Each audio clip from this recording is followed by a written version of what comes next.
지난주 일강 말씀을 통해서 요한계시록 말씀을 좀 잘 알아야 되겠다, 이런 소원들을 가지셨을 줄 믿습니다. 맞습니까? 네. 오늘 이제 두 번째 말씀입니다. 오늘 본문 말씀은 주님께서 7 교회에 주신 편지 중에서 에베소 교회와 스무나 교회에 주신 말씀입니다. 실제로 각 교회에는 7 교회에 주시는 편지와 요한계시록 말씀 전체가 하나의 두루마리로 전해집니다. 그러면 각 교회는 당연히 주님이 다른 교회에 주시는 말씀도 모두 듣게 됩니다. 그래서 각 교회에 주시는 편지의 끝은 성령이 교회들에게 주시는 말씀을 들어야 한다고 되어 있습니다. 에베소 교회야, 성령이 너희 교회에 주시는 말씀만 들으면 된다, 이렇게 하지 않으시고 성령이 모든 교회들에게 주시는 말씀을 들어야 된다, 이렇게 되어 있습니다. 이는 모든 교회가 7 교회에 주시는 모든 말씀을 잘 통합해서 들어야 된다는 뜻입니다. 교회마다 모든 상황이 다 있을 수는 없습니다. 교회마다 다 다른 상황이 있을 수 있습니다. 그런 상황에서 주님은 각 교회에 말씀을 주시지만 모든 교회에는 언제 어떻게 다른 상황들이 생길지 모르기 때문에 7 교회의 말씀을 통해서 모든 교회에 주시는 말씀으로 잘 들어야 된다는 뜻입니다.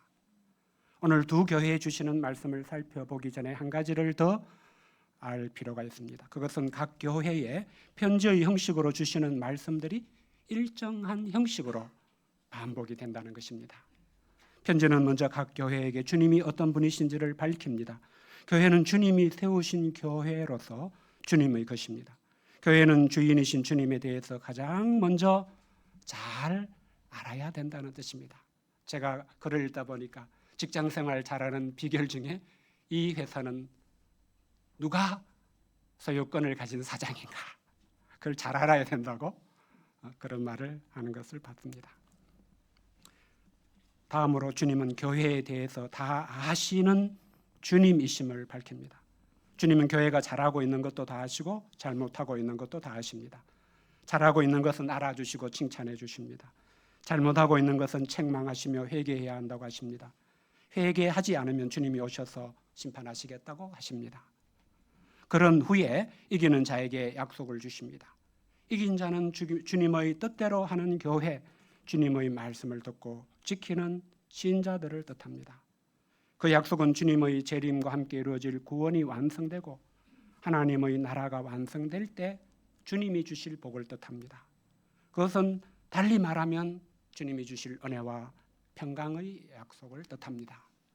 편지의 마지막은 앞에서 말씀드린 것처럼 귀 있는 자는 성령이 교회들에게 하시는 말씀을 들으라는 마무리 말씀입니다. 이는 우리가 교회 또는 그리스도인 신자로서 깊은 관심을 가져야 할 것이 있다는 뜻입니다. 한마디로 성령이 교회들에게 하시는 말씀입니다. 성령님은 오직 예수님을 우리에게 알게 하시고 예수님이 우리에게 주시는 말씀을 잘 알아듣도록 역사하시는 분으로 우리에게 주신 하나님의 영입니다. 우리는 성령이 교회들에게 주시는 말씀에 깊은 관심을 가지고 귀를 기울여야 됩니다. 한마디로 우리는 우리의 귀를 주님이 들으라고 하시는 것에 초점을, 다이얼을 맞춰야 된다는 뜻입니다. 종종 어떤 사람을 두고 귀가 얇은 사람이라는 말을 쓸 때가 있습니다. 귀가 얇은 사람들은 이런저런 유혹의 말을 잘 듣습니다. 온갖 그럴듯한 것에 귀를 열고 귀를 기울입니다. 자기 속 욕심에서 나오는 말에도 귀를 잘 기울입니다. 이런 사람들은 사기꾼에 잘 속습니다. 이런 사람들은 신앙생활을 해도 이단에 잘 빠지게 됩니다. 그럴듯한 말에 귀가 열려있기 때문에. 우리는 우리 자신과 속이 어떠냐는 자기 중심성 때문에 보고 싶은 것만 보고 듣고 싶은 것만 듣게 될 수 있습니다. 이런 우리에게 필요한 것이 성령님이 우리 각자에게 주시는 주님의 말씀을 듣는 것입니다. 이것이 없으면 우리의 신앙은 무너지게 됩니다. 참된 신자는 성령이 교회들에게 주시는 말씀, 오직 나에게 주시는 말씀에 귀를 기울이는 사람입니다. 이를 통해 하나님만이 주실 수 있는 복, 은혜와 평강을 얻는 사람입니다. 그 열매가 구원과 생명을 얻는 것입니다. 첫째, 에베소 교회에 주신 말씀 1절부터 7절입니다. 에베소 교회에 주신 말씀은 이런 내용입니다. 먼저 주님은 자신을 오른손에 있는 7뼈를 붙잡고 7금촛대 사이를 거니시는 이라고 밝히십니다.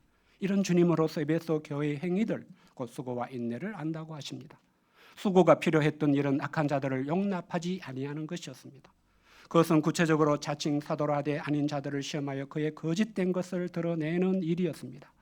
인내가 필요했던 일은 이런 상황 속에서도 에베소 교회가 참고 주님의 이름을 위하여 견디고 게으르지 아니한 것이었습니다. 그러나 주님은 에베소 교회에 책망할 것이 있다고 하십니다. 주님은 너의 처음 사랑을 버렸다고 하셨습니다.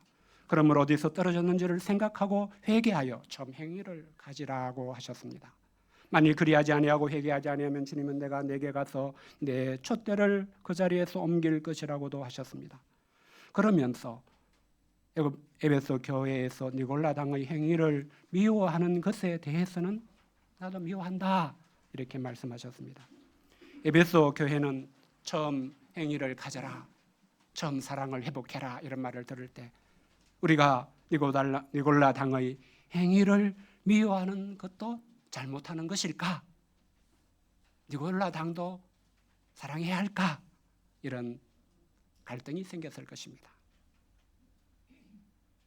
주님은 이에 대해서 나도 미워한다, 그것은 아니라고 하신 것입니다. 이후에 주님은 귀 있는 자는 성령이 교회들에게 하시는 말씀을 들어야 한다고 하십니다.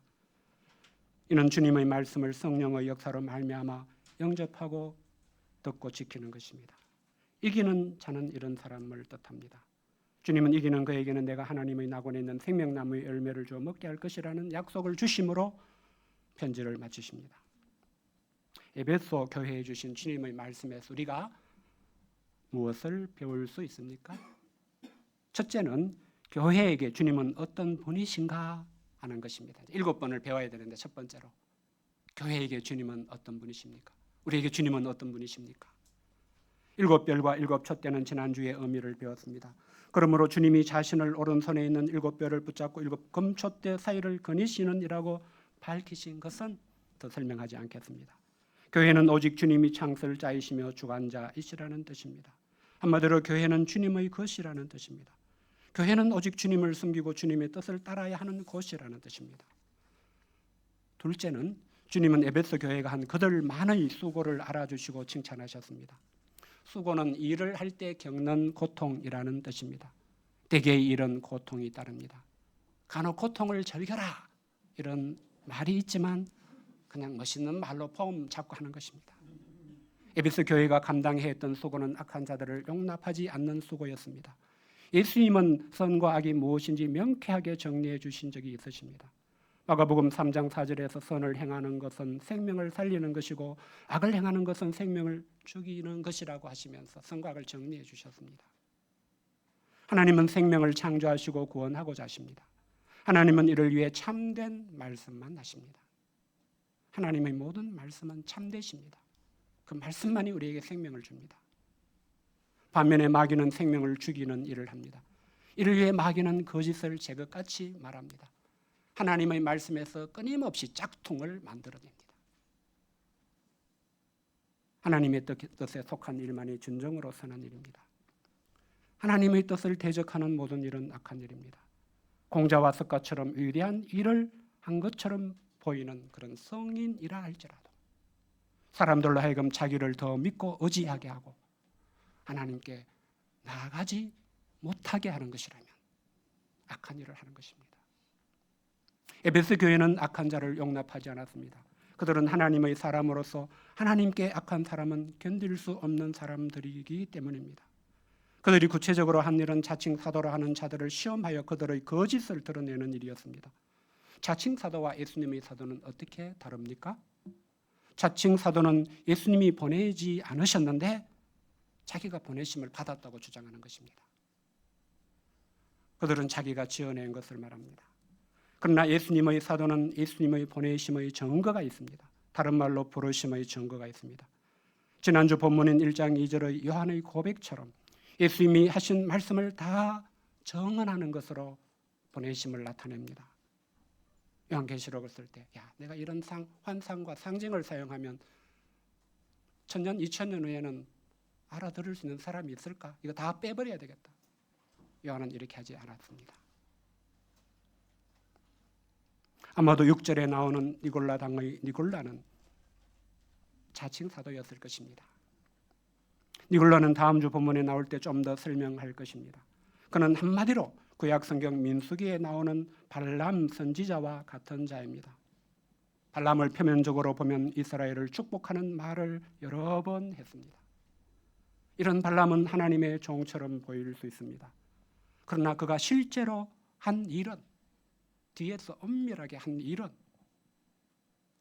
하나님의 백성을 하나님께 저주받게 만드는 일이었습니다. 발람의 꾀로 인해 엄행과 우상 숭배에 빠진 하나님의 백성이 24,000명이나 죽는 일이 생겼습니다.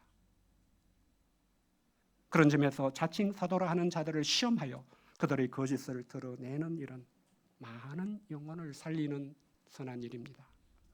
그 일은 고통이 따르지만 그 일은 주님이 알아주시고 칭찬해 주시는 일입니다. 셋째는 주님은 에베소 교회가 인내한 일을 알아주시고 칭찬해 주셨습니다. 그것은 그들이 참고 주님의 이름을 위하여 견디고 게으르지 아니한 것이었습니다. 게으르지 않았다는 것은 그들이 묵묵히 주의 이름을 위하여 자기의 할 일을 했다는 뜻입니다. 우리도 다 경험하는 것이지만 주와 복음을 위한 일은 오직 주님의 이름을 위한 일입니다. 사람들은 모두 자기의 이름을 내기 위하여 일합니다. 자기의 이름을 내어야 인기도 영광도 돈도 부와 권세도 얻는 것입니다.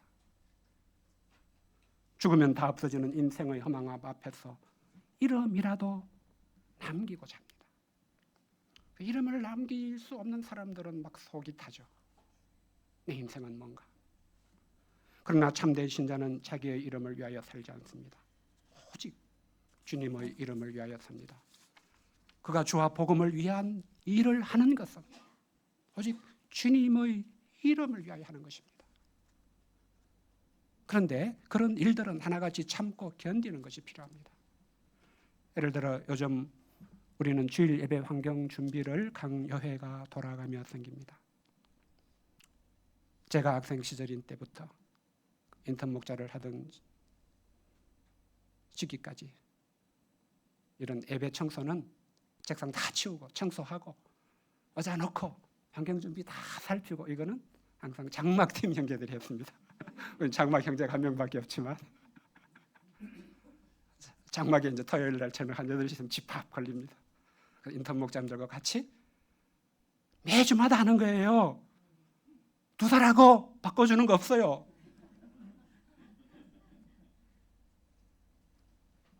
그때 참 은혜롭기도 했지만 고달프기도 했던 것 같습니다. 우리가 예배홀 청소 담당이 회장단 여회를 두부할요에 2달만 하지 마. 2년에 이러면 어떻게 되겠습니까? 이해가 될 것입니다. 그럼에도 주의 이름을 위하여 사는 사람은 주의 일이 무엇이든지 은혜와 감사함으로 섬깁니다.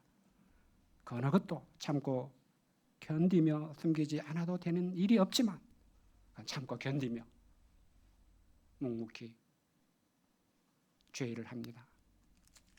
이런 인내가 오늘의 우리 교회가 서 있을 수 있게 하는 것입니다. 다 나 힘들어 하고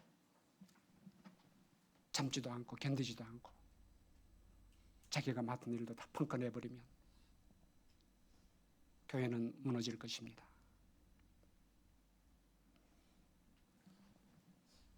더 나아가서 만일 내가 참고 견디고 숨기고 있다는 것을 아무도 몰라주면 심지어 주님조차도 몰라주신다면 어떻게 될까요? 각자가 참고 견디며 자기 할 일을 하는 게 무슨 의미가 있을까요? 아무도 알아주지 않는 것이고 주님도 알아주지 않는 것이라면 하든지 안 하든지 무슨 상관이 있을까요? 안 하는 게 낫지 않을까요? 차라리 나도 나의 이름을 위하여서 뭔가를 하는 게 낫지 않을까요? 주님은 아니라고 하십니다. 주님은 주님의 이름을 위하여 죄의 일을 하는 것을 다 알고 있어라고 하십니다. 고린도전서 15장 58절에서는 그래서 죄의 일에 힘써라. 너희 수고, 너희 인내는 헛되지 않을 거야. 말씀하십니다. 주님은 우리가 각자의 자리에서 참고 견디며 숨기는 여러분 모두를 알고 계시고 잘한다고 칭찬하실 줄을 믿습니다. 넷째는 주님은 에베소 교회가 너희 처음 사랑을 버렸다고 하시고 어디서 그것이 떨어졌는지를 생각하고 회개하여 처음 행위를 가지라고 하셨습니다. 처음 사랑은 예수님을 믿은 후에 처음에 서로 사랑하게 되는 사랑을 말합니다.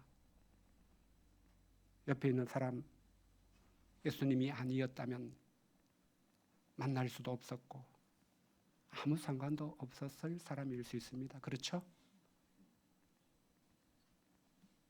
그런데 예수님을 같이 믿는다는 이유 하나 때문에 주님이 교회가 되게 하셨습니다.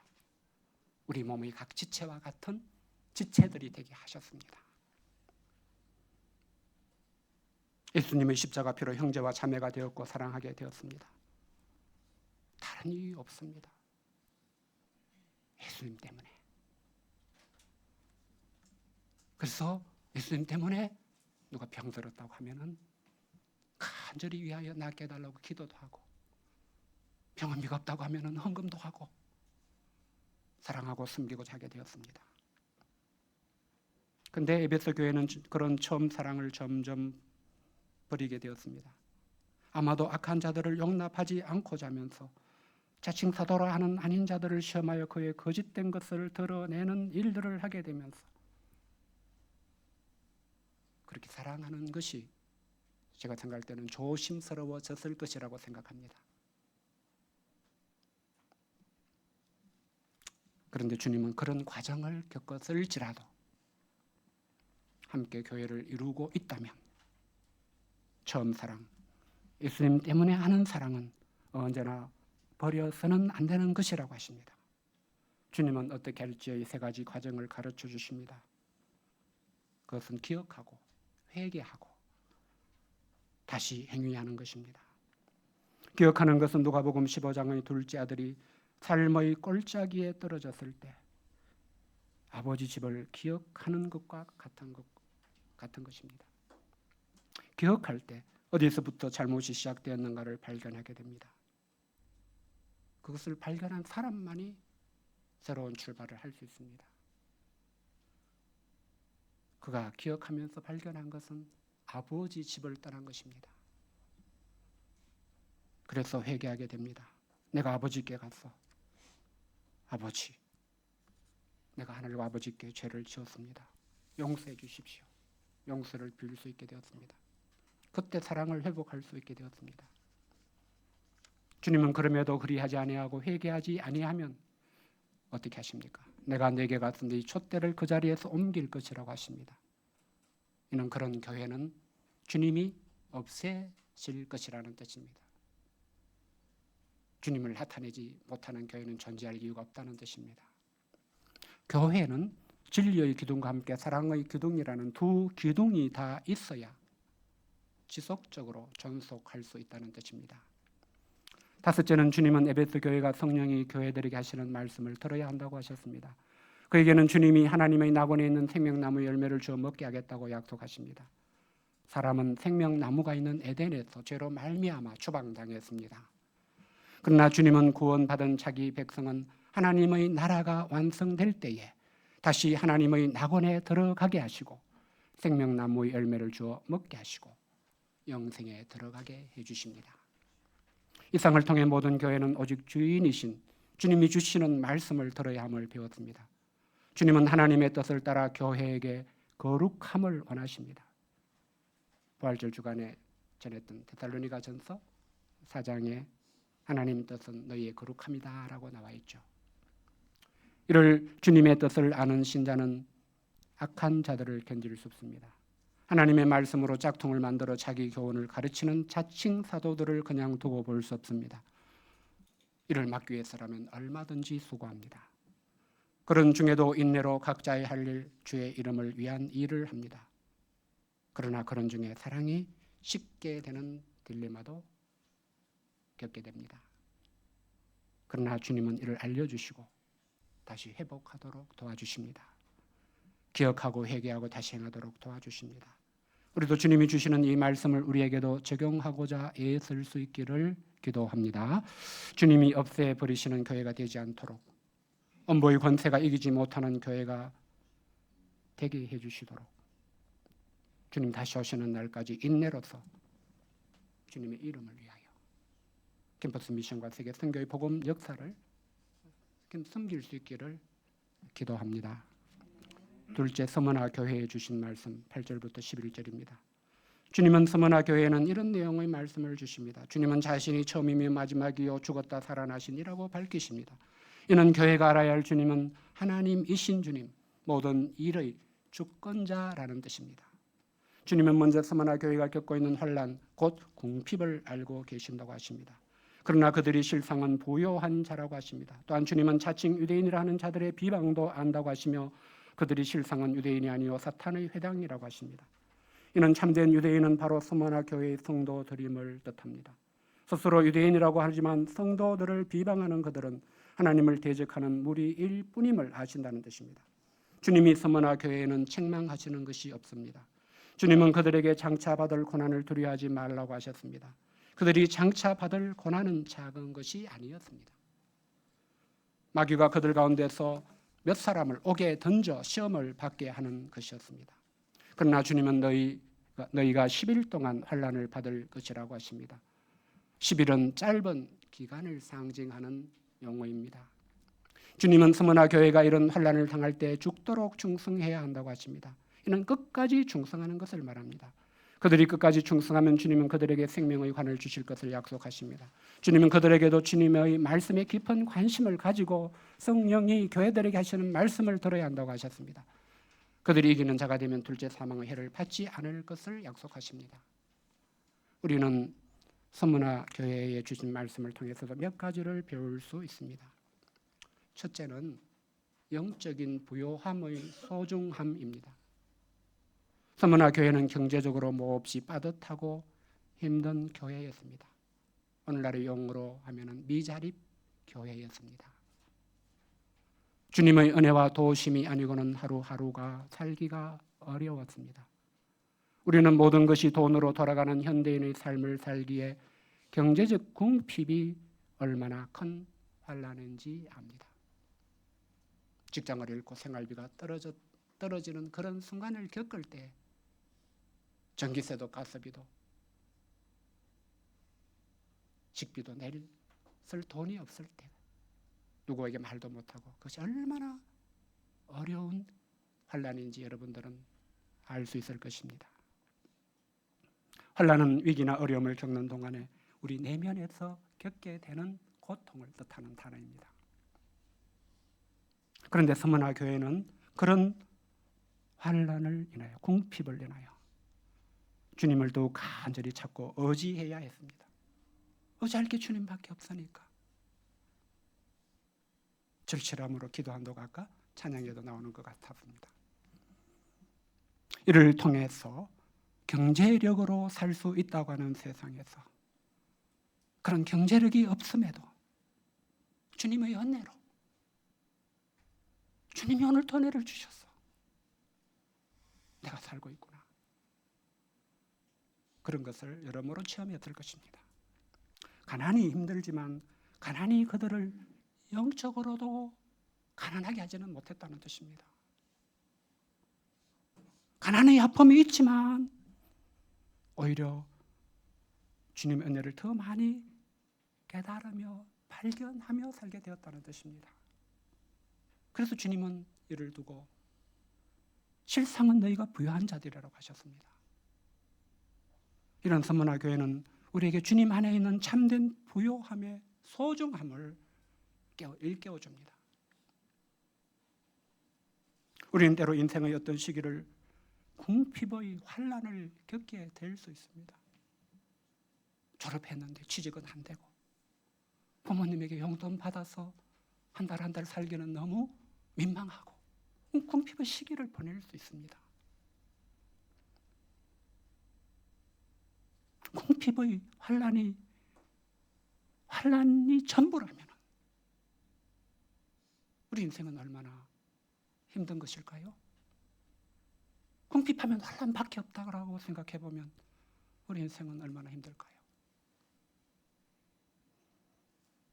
그런데 오늘 말씀을 통해서 그런 때에도 우리는 주님 안에서 주님이 계시기 때문에 영적인 부요함을 가진 자가 될 수 있다고 말씀해 주십니다.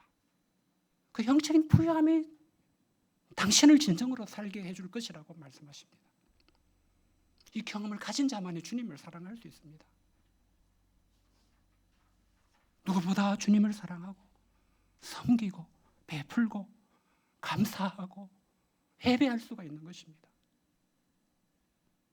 우리가 가진 것이 없는 가난의 때에도 이런 영적인 부요함이 있음을 기억하면 좋겠습니다. 이런 소중한 영적 부요함의 경험을 가지고 주님을 섬길 수 있기를 기도합니다. 둘째는 주님은 그들이 자칭 유대인이라 하는 자들의 비방을 받고 있는 것을 알아주셨습니다. 더 쉽게 말하면 주님은 그들이 비방을 받는 것도 칭찬하셨습니다. 야, 네가 얼마나 잘못한 게 많으면 비방을 받겠어? 이렇게 보지 않으셨습니다. 사실 우리는 할 수 있으면 비방을 받지 않고 싶습니다. 그런데 스무나 교회를 보면 주님께 죽도록 충성한다고 해서 비방을 받지 않을 수 있는 것은 아닙니다. 주님을 숨기는 곳에는 하나님을 대적하는 사탄의 역사도 항상 있기 때문입니다. 당시에는 예수님을 십자가에 못 박아 죽인 유대인들이 사탄의 회당이 되어 그리스도인들을 비방하였습니다. 문제는 이때의 비방이 말로만의 비방이 아니었다는 것입니다. 당국의 그리스도인들을 무신론자 반역자로 고발하는 것이 비방을 받는다는 의미였습니다. 이를 두고 10절은 마귀가 장차 너희 가운데서 몇 사람을 오게 던져 시험을 받게 할 것이라고도 합니다. 그러면 로마 제국의 법에 따라서 재판을 받아야 합니다. 로마의 재판에는 징역형이 없었습니다. 징역형은 괜히 죄수들에게 비용을 쓰는 것이라고 해서 그들은 징역형은 없앴습니다. 유배와 벌금과 사형만이 로마의 형벌로 있었습니다. 로마의 재판을 받게 되면 오늘날은 상상할 수 없는 죄로도 유죄와 사형이 선고되기도 했습니다. 지난주 폴리캅을 제가 예로 들었던 것과 같이. 그러나 스무나 교회는 비방을 받았고 비방을 견뎠습니다. 주님은 알아주셨고 칭찬해 주셨습니다. 셋째는 믿음의 삶의 고난이 따를 때 어떻게 해야 하는지를 배울 수 있습니다. 그때 참된 신자는 주님이 처음이며 마지막이요 죽었다가 살아나신 이심을 기억하고 이 주님을 바라보아야 됩니다. 이 주님은 모든 것의 주관자이십니다. 고난이 끝나지 않을 것 같아도 주님은 그 택하신 자를 위해 그날을 감해 주시는 분이십니다. 본문에서처럼 10일이 되게 하시는 분이십니다. 주님의 은혜가 아니면 우리는 죄와 죽음의 고난을 영원히 빠져나올 수 없는 무적갱에 떨어진 것처럼 우린 고난을 받아야 될 자들입니다. 주님이 아니면. 그러나 주님은 이런 우리의 상한 고난을 십자가에서 대신 당하여 주셨습니다. 십자가의 고난은 1초가 영원 같은 고난입니다. 그 고난을 우리를 위해 대신 감당하셨습니다. 이 주님의 은혜로 우리의 고난은 10일 동안이 되었습니다. 이 땅에 살면서 고난을 받는 것 같아도 주님이 계시는 한 우리의 고난은 영원하지 않습니다. 은혜의 날이 반드시 오게 됩니다. 우리의 고난은 영혼에 비하면 그저 짧은 고난, 한때의 고난이 된 것입니다. 주님은 그래서 우리에게 네가 죽도록 충성하라고 하십니다. 우리는 이 말을 죽을 정도로 열심히 주의 일을 하는 것을 생각하기 쉽습니다. 그러나 그 의미는 내가 살아있는 한은 주님께 대한 사랑, 주님께 대한 신실함을 버리지 않는 뜻입니다. 주님은 우리가 끝까지 사랑을 드리기에 합당한 주님이십니다. 주님은 주님을 끝까지 사랑하는 자를 위하여 생명의 관을 준비하고 계십니다. 마라톤 42.195의 풀코스를 비록 세계 최고 기록으로 달리지 못할지라도 5시간, 7시간을 달릴지라도 주님은 결승선에서 생명의 관을 들고 계시는 것과 같습니다. 이런 사람에게는 결코 둘째 사망의 해를 받지 않게 해주십니다. 우리가 스무나 교회에 주신 이 말씀도 우리에게 성령이 주시는 말씀으로 영접하고 듣고 지킬 수 있기를 기도합니다. 이상을 통해 7교회에 주시는 말씀 중에 에베소 교회와 스무나 교회에 주신 말씀을 배웠습니다. 하나님께서 우리에게도 이 말씀을 통해 주님을 교회의 주인이요 주관자이심을 항상 잊지 않도록 도우시길 기도합니다. 모든 상황에서 주님이 처음부터 마지막까지 주권자이심을 믿고 의지할 수 있기를 기도합니다. 이 주님의 말씀에 순종하여 진리와 사랑의 두 기둥을 함께 세우는 우리가 되며 궁핍의 환난이나 박해의 고난이 있을 때에도 끝까지 주님께 대한 신실함을 지키는 우리가 되기를 기도합니다. 이기는 자에게 생명나무의 열매와 생명의 관을 주실 주님의 약속을 굳게 붙잡는 오늘 주일이 되기를 기도합니다. 요절 말씀을 읽고 기도하겠습니다. 10절입니다. 시작. 너는 장차 받을 고난을 두려워하지 말라. 볼지어다 마귀가 장차 너희 가운데서 몇 사람을 옥에 던져 시험을 받게 하리니 너희가 10일 동안 환난을 받으리라. 네가 죽도록 충성하라. 그리하면 내가 생명의 관을 내게 주리라. 하나님 아버지, 오늘 또 우리 주님이 우리에게 성령을 통하여 주시는 말씀을 듣게 해주셔서 감사합니다. 에베소 교회와 스무나 교회에 주신 말씀을 우리에게도 들려주셔서 감사합니다. 우리 모두가 이 말씀을 통해서 우리가 어떤 주님을 믿고 의지해야 하며 우리가 어떤 교회가 되어야 하며 우리가 어떤 점들을 회개하고 돌이켜야 하는지 깨닫게 하시고 주님이 주시는 약속과 소망을 바라보며 살 수 있게 축복해 주시옵소서.